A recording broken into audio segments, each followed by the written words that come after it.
विदेश में बैठा एनआरआई मालिक भारत में किराएदार बना कब्जाधारी। आखिर कैसे वापस मिलेगा अपना घर? ना किराया ना मकान खाली, एनआरआई की प्रॉपर्टी पर किराएदार का कब्जा। कानूनी लड़ाई हुई शुरू। सपनों का घर बना सबसे बड़ी परेशानी। एनआरआई मालिक को किराएदार ने दिखाए दिन में तारे। हजारों मील दूर मालिक बेबस और इधर किराएदार का राज। जानिए एनआरआई अपनी संपत्ति को आखिर कैसे बचाएं। नमस्कार, आप देख रहे हैं वॉइस ऑफ रियलिटी और मैं हूं आपके साथ मनीषा सिंह। सोचिए आपने भारत में एक प्रॉपर्टी खरीदी, आप विदेश में रहते हैं और नियमित रूप से किराया भी आ रहा है, लेकिन अचानक किराएदार किराया देना बंद कर देता है, फोन उठाना बंद कर देता है और मकान खाली करने से भी इनकार कर देता है। उस स्थिति में आखिर आपको क्या करना होगा? आज की वीडियो में हम यही जानेंगे कि किराएदार के खिलाफ कानूनी कार्रवाई कैसे करें, एनआरआई किन धोखाधड़ियों से बच सकते हैं, किराया वापस आखिर कैसे प्राप्त होगा, मकान खाली करवाने की प्रक्रिया क्या होगी और ऐसी स्थिति आने ही ना पाए इसके लिए आपको कौन कौन सी सावधानियां बरतनी होंगी। भारत में लाखों एनआरआई की प्रॉपर्टी से जुड़े विवाद, किराएदार द्वारा किराया रोकना, अवैध कब्जा, फर्जी दस्तावेज, मकान खाली ना करना। अक्सर एनआरआई मालिक गुस्से में किराएदार की बिजली कटवा देते हैं, ताला बदल देते हैं या फिर किसी रिश्तेदार को भेजकर जबरन घर खाली कराने की कोशिश करते हैं।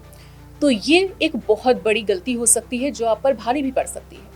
ऐसा करने पर उल्टा आपके ही खिलाफ शिकायत दर्ज हो सकती है, क्योंकि कानून हमेशा प्रक्रिया का पालन करने की सलाह देता है। अब इसको लेकर लीगल प्रोसेस कौन कौन सा फॉलो करना होगा वो भी आपको बता देते हैं। सबसे पहले एक वकील के माध्यम से किराएदार को नोटिस भेजा जाता है, जिसमें बकाया किराए और मकान खाली करने की मांग की जाती है। रेंट एग्रीमेंट चेक करें। यदि आपका रेंट एग्रीमेंट रजिस्टर्ड है तो कोर्ट में आपका केस काफी मजबूत हो जाता है। इविक्शन सूट दाखिल करें। अगर नोटिस के बाद भी किराएदार नहीं मानता तो सिविल कोर्ट में बेदखली का मुकदमा दायर किया जा सकता है। Rent recovery. आप बकाया किराया वसूलने के लिए अलग से दावा भी कर सकते हैं। Power of attorney. एनआरआई होने के कारण आप भारत नहीं आ सकते तो किसी विश्वसनीय व्यक्ति को पावर ऑफ अटॉर्नी देकर केस संभाल सकते हैं।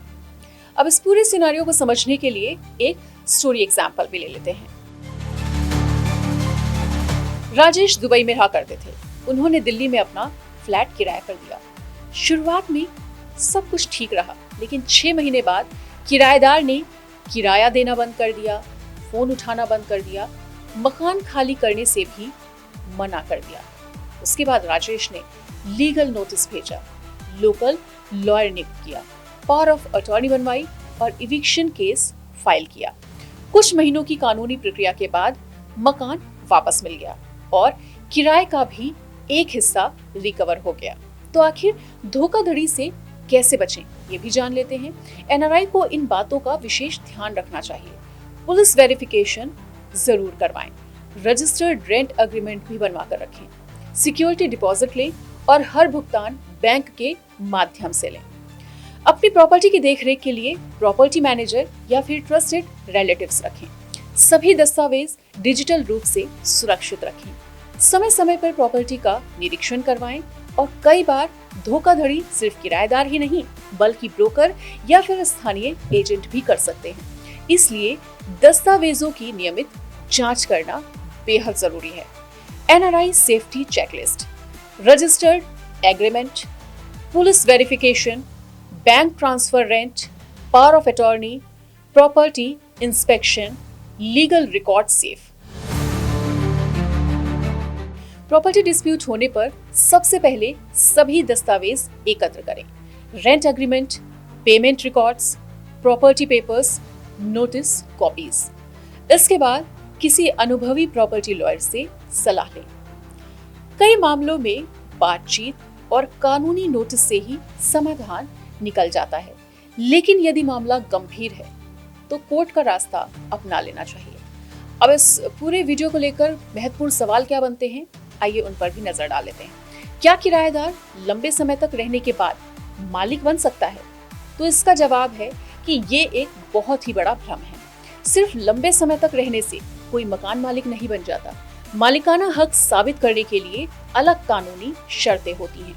यदि आपके पास वैध दस्तावेज हैं, तो घबराने की आवश्यकता बिल्कुल नहीं है।